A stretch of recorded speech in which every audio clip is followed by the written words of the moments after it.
Salut les gens, c'est Durian et aujourd'hui on se retrouve pour faire un RPG sur Scratch, du moins apprendre.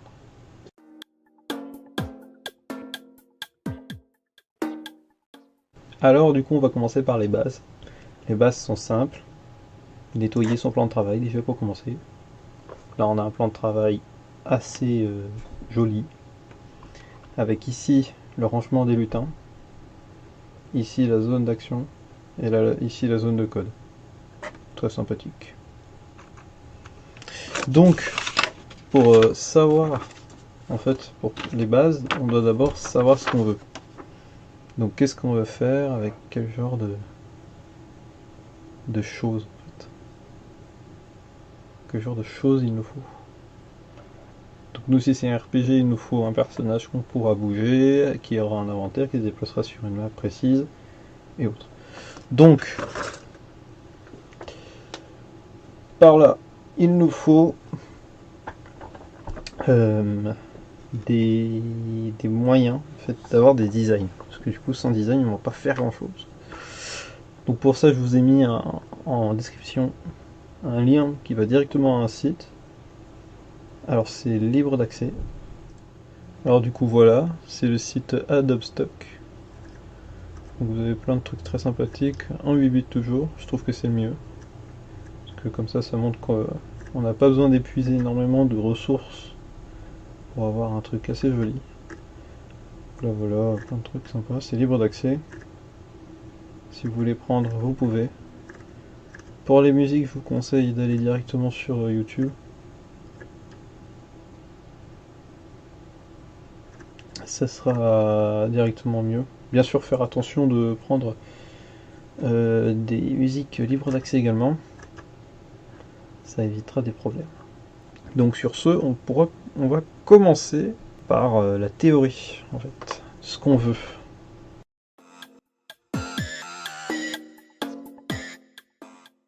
Donc la théorie commence par le lutin.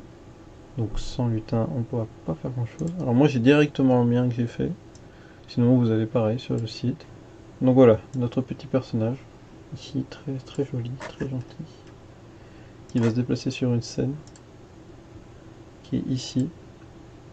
Et on va faire en 3D, enfin en 3D, en 8 bits.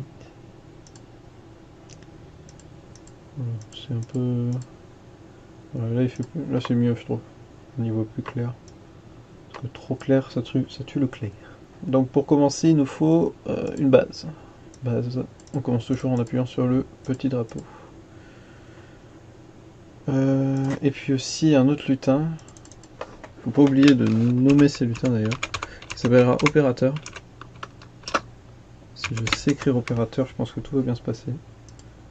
Et on va l'appeler Player One. Voilà, ceux-là qui ont regardé le film, ils ont souri. Donc, qu'est-ce qu'on veut faire à notre personnage? Pour commencer, on voudrait qu'il se déplace. Donc, on va lui donner une position, parce que sinon, ça va être galère. Et on va le faire déplacer avec cette touche, qui va nous permettre, du coup, en appuyant sur une touche, de le faire avancer. Alors moi, je suis en AZERTY, mais à vous de voir si vous êtes en QWERTY ou en AZERTY aussi. C'est pas difficile pour voir, parce que c'est marqué directement sur le clavier, c'est la suite des lettres en fait. Moi c'est A, Z, E, R, T, Y, du coup AZERTY. Oh oh, intéressant. On apprend des choses avec Durian.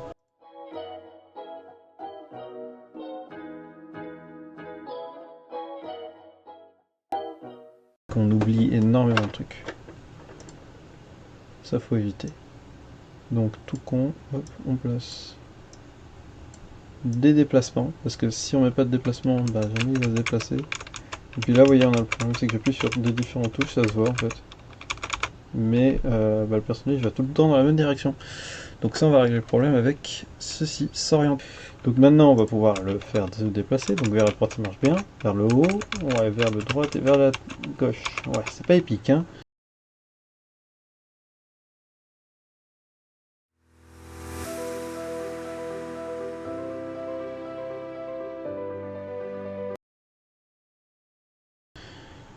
Sur ce qu'on va faire, en fait, du coup, on va faire un truc. Fixer position. gauche à droite. Et on va mettre ça dans une boucle. Comme ça on est sûr qu'il va les garder. Comme ça il n'y aura pas de glitch possible. Voilà. C'est déjà bien mieux là. On est bien. Faut pas se tromper dans les boutons. Donc voilà. Je trouve qu'il se déplace vachement vite. Hein. Regardez ça. Donc on va régler la vitesse ici. On va mettre à 5.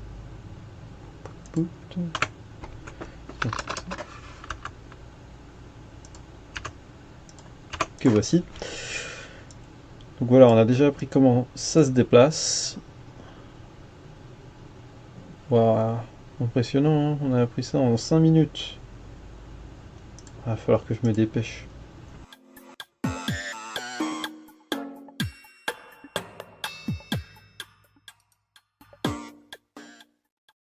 Un inventaire. Pour ça, pas compliqué. Hop, on ouvre sa zone de dessin. On fait un joli carré.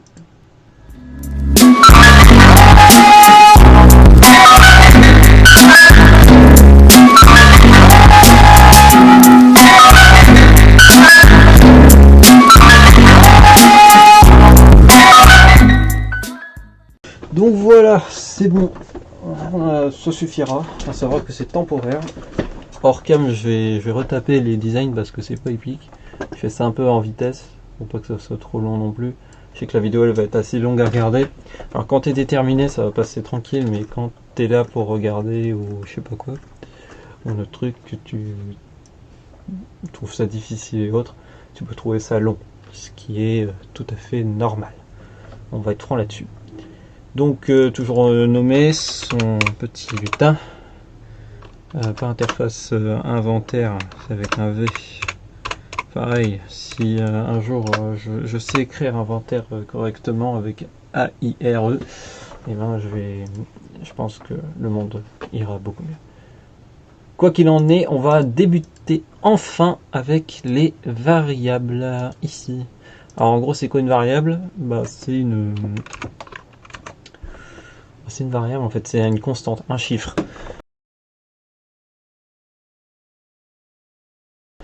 C'est une sorte d'étape, une sorte de message en fait qui va être envoyé à tout le monde ou à un seul lutin.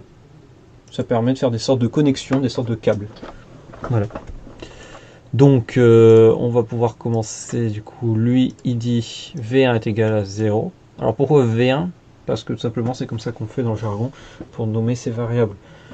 Donc après ça vous allez me dire ouais mais Durian V1 c'est marrant mais moi je sais pas que c'est l'ouverture du comment ça s'appelle, inventaire. Et bien ça je vais te dire oui mon cher. C'est pour ça qu'il faut toujours faire un commentaire. Un commentaire c'est quoi? C'est simplement pour savoir ce que il y a été fait. Ouais, moi pas parler très français. Le Becherel est en vente. Alors, petite question, pourquoi j'ai mis interface du joueur et pas sac ou quelque chose comme ça, base de mémoire ou quelque chose comme ça? Et bien tout simplement parce que le contenu de l'inventaire, c'est pas l'image qu'on voit là. Le contenu de l'inventaire, ça va être une variable un peu spéciale qui va s'appeler une liste. Alors ça, on va y venir juste après. Pour le moment, on est qu'aux variables et encore. Je suis arrivé aux variables, je sais même pas si j'ai le temps de me faire un petit chapitre. Parce que ça va très vite. Hein. J'ai eu le temps de faire déplacer le personnage et de créer une variable. Bon, quoi qu'il en est, on a ici espace pour ouvrir. Alors ça pour stopper le code. Espace pour ouvrir, espace pour fermer. Vous en dites quoi? Moi je pense que c'est une très bonne idée. À savoir que tout est possible. Il n'y a pas de trucs qui disent non, machin. Truc. Alors, qu'est-ce qu'on veut? On veut ouvrir et fermer l'inventaire par espace. Donc si j'appuie une fois sur espace, il se ferme. Si j'appuie une seule fois sur espace, il se réouvre. Alors comment je vais faire? Je vais utiliser V1. Alors du coup, comment? Durian, on fait comment, s'il te plaît? Voilà, c'est Père Castor, raconte une histoire. Moi c'est Durian, on fait comment?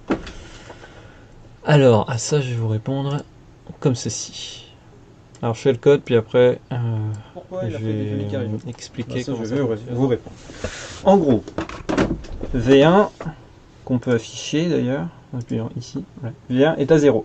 Donc si V1 est à 0, alors c'est montré. On est d'accord. Or, nous on veut pas qu'il soit là, du coup on va inverser. Hop, tu vois ça, mon QI tourne autour de 5, hein, c'est impressionnant. Donc, V1 est égal à 0. Donc si V1 est égal à 0, alors, c'est assez clair. Si la variable V1 est égale à 0, ici c'est des maths, hein, alors, caché. Simple. Mais c'est quoi alors la variable au milieu? Et bien ça c'est en rapport avec l'espace. Si j'appuie sur espace et que le V1 est à 0, alors tu vas mettre V1 à 0 et ensuite tu vas mettre V1 à 1. Et pareil ici. Donc ça fait montrer caché. Mise en image dès maintenant. Et je peux rester longtemps. Hein. Et voilà.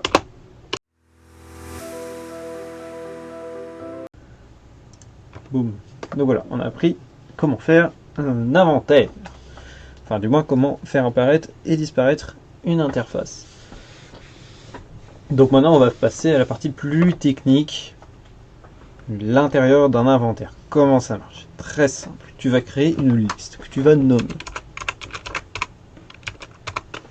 Voilà, inventer parce que tu sais pas écrire inventaire.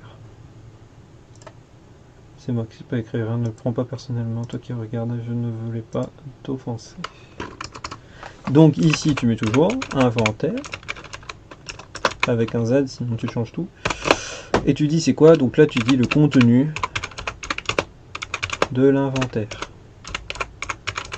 Boum. Enfin, on rentre dans le vif du sujet. Magique. Donc, ici, on a combien de positions? Ouais, j'ai compté. On en a 30. Donc on a 30 positions. Du coup, on veut que ça s'arrête à 30. Logique. Logique, me diriez-vous. On va prendre comme lui. D'ailleurs, c'est pas ici que je vais le mettre, je vais le mettre dans opérateur. Paf. Donc, ici on a tout plein de trucs très sympathiques. Supprimer tous les éléments, insérer, remplacer, élément 1, position, longueur, inventaire contient, montrer caché. Donc montrer caché on s'en fout puisque ça va disparaître de toute manière. Alors nous ce qu'on veut c'est la longueur de l'inventaire. On veut que la longueur elle soit en fait pas plus grande que 30. Donc ça veut dire que si la longueur de l'inventaire est plus grande que 30,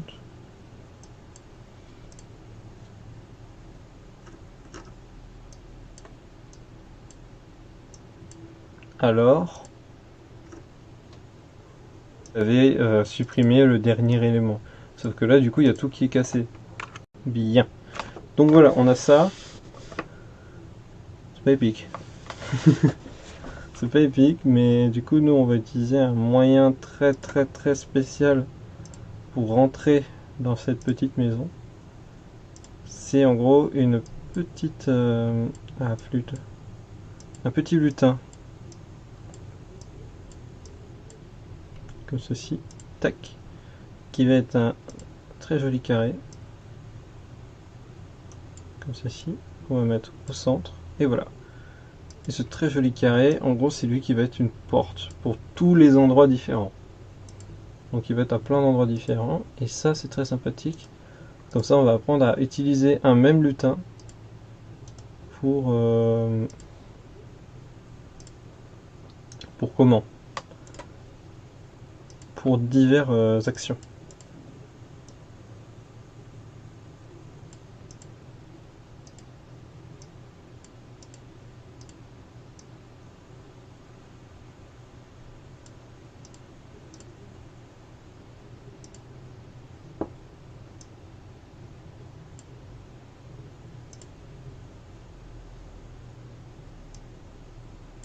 Toujours basculer sur le plan 1, comme ceci. toi, tu vas te loger là, du coup. Pif. Non. Pif, paf, pouf. Donc toujours pareil, hein, lutin, machin, position. On connaît. C'est toujours la même, c'est toujours la même chose. C'est le moment où ça devient barbant. T'es tellement fort, ça devient barbant en fait. Alors à savoir, je vais essayer d'aller où. En fait, j'ai essayé d'aller jusqu'au bout. Parce qu'à chaque fois dans mes trucs, je me paume ou dès que je trouve un problème, et ben, j'essaie pas de le résoudre. Parce que ça s'appelle la facilité.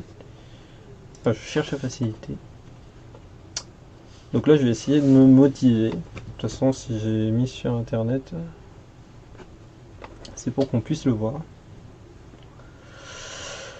Donc alors là, ça va être compliqué dans la position.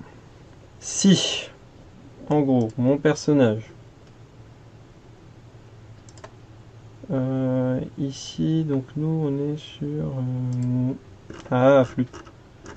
Capteur. Capteur, toi. Si. Ici. Voilà. Si ton abscisse et ton ordonnée sont égales, respectivement à quelque chose, et que là, du coup, on rentre avec une nouvelle variable, V2. Voilà. Ça se voit que j'en ai fait des trucs. V2, qu'on va mettre dans opérateur.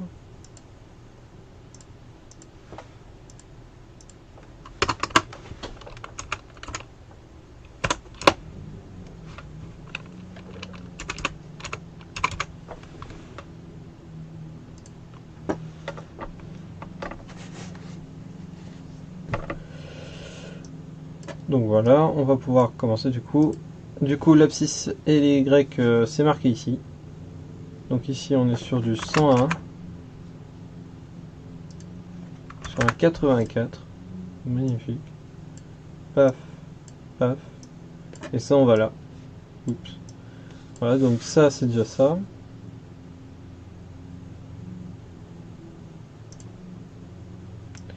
Alors du coup, on va passer ici.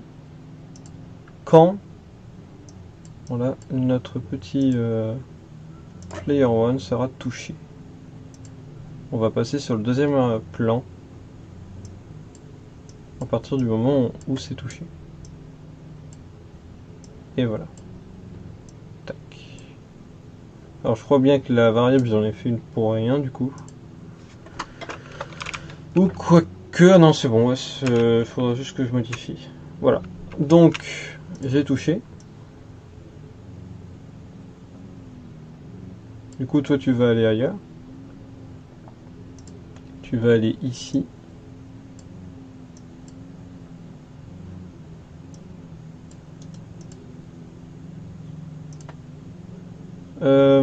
Et du coup, on va modifier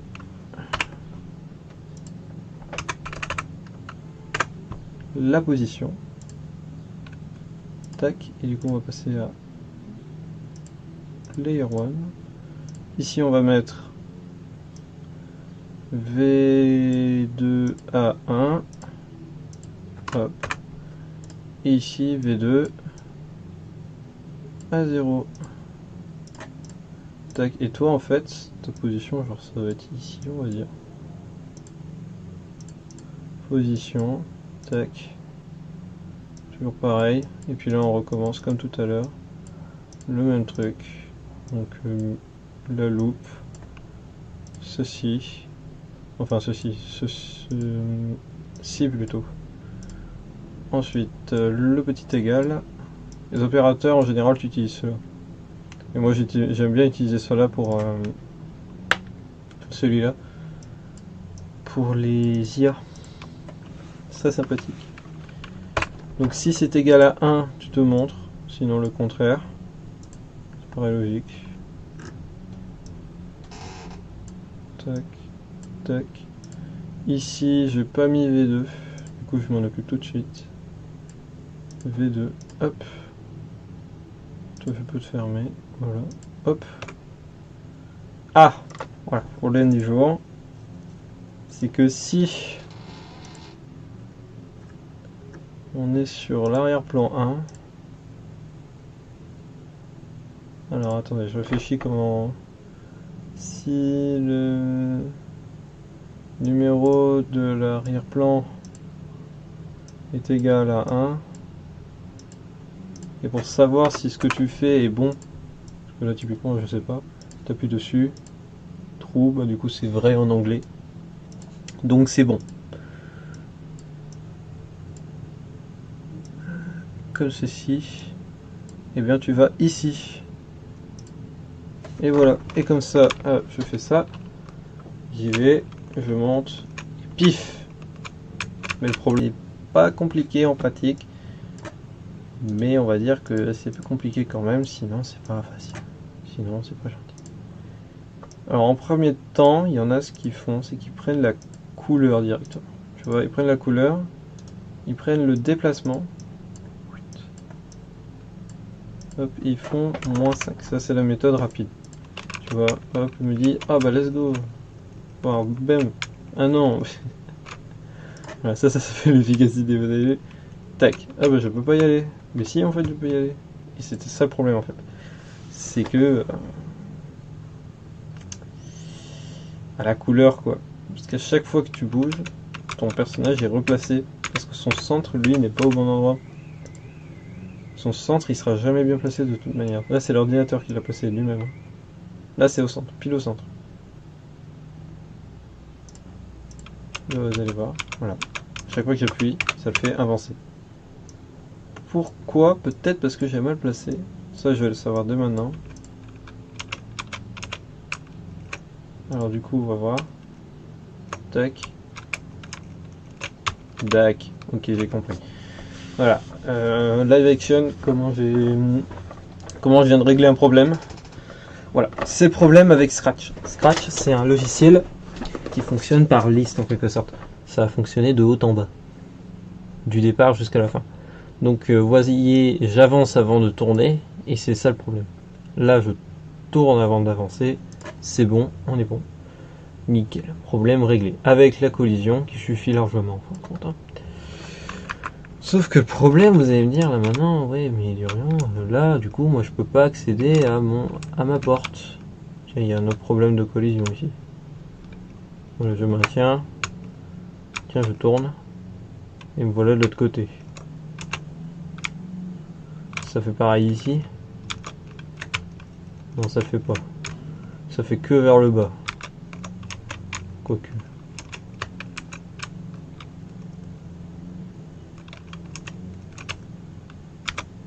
Ah si, ça le fait quand même en haut. Aïe aïe aïe. Et donc ça, pour éviter, la deuxième méthode c'est d'utiliser directement les coordonnées en fait. En gros l'idée c'est d'avancer et tu te retrouves face aux coordonnées. Et donc tu peux plus avancer. Donc ça veut dire que tu dois bloquer l'adversaire. Enfin bloquer le personnage au moins là quoi. Tu vois, de là à là. Et tu dis quand t'arrives là, bah en gros, t'avances plus.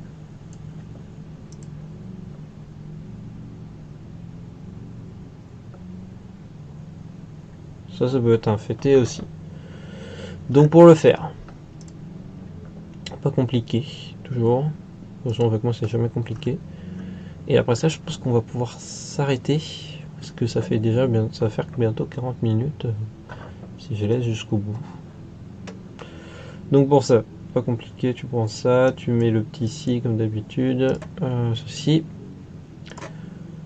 Tu dis, alors, si l'abscisse et l'ordonnée sont plus grands, plus petits. Alors en gros, moi je veux pas, si je suis ici, donc ça sera plus petit. Si l'abscisse est plus petit que moins 40, allez, toujours arrondir, hein. Moins 140, ouais. Du moins 140, merci. Et que, non, ou plutôt, sinon ça aurait fait une drôle de tête. Ou que l'ordonnée soit plus petit que moins 60. Tac, comme ça. et du coup tu recommences. Ah, tu casses tout parce que tu sais pas comment il faut faire. Tu prends plus grand cette fois-ci. Tu remontes tout en haut. Voilà. Tu remontes ici. Tu fais plus grand que 70. Du coup, tu recommences avec l'abscisse. Et l'abscisse, t'as pas envie qu'il devienne plus grand que, je sais pas moi, voilà, 170.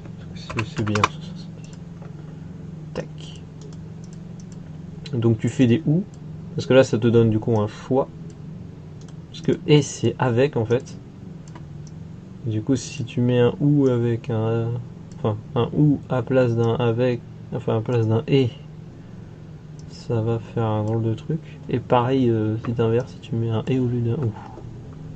Après tu fais ouais mais ça marche pas, machin. Bah oui, c'est normal. Donc voilà, on va essayer. Oui. Si je mets pas le... Donc là c'est l'intérêt de mettre le et. Si V2 est égal à 1. Voilà. Donc et ça doit être avec toutes ces conditions. Donc, maintenant que ça marche un peu mieux, on avance, on monte, et voici. Donc on est ici, on est là. Là ça veut plus. Là ça veut plus. Là ça veut plus. Et j'ai beau faire ce que je veux. En théorie, ça marche toujours pas. Ça marche toujours pas, ça me tue de rire. Du coup, si je mets un moins 6 peut-être, ce sera une valeur plus négative. Je sais pas si ça se dit plus négative. Bon, enfin bref. Ce serait une valeur plus négative que de base. Ouais, ça a l'air d'un peu plus... d'un peu marcher. Ah, en buguant un peu dans les coins, j'ai l'impression que ça peut fonctionner un peu. Bon. Il y a 36 minutes là de rec. Je suppose que ça va pas être ça la vidéo vu que il y aura des trucs qui vont se rajouter, des trucs qui vont se retirer, j'ai pas encore fait le montage, je me rends compte. On est face à notre personnage. Donc je vais faire le sommaire de ce qu'on va faire pour la prochaine fois. En gros, la prochaine fois, on va faire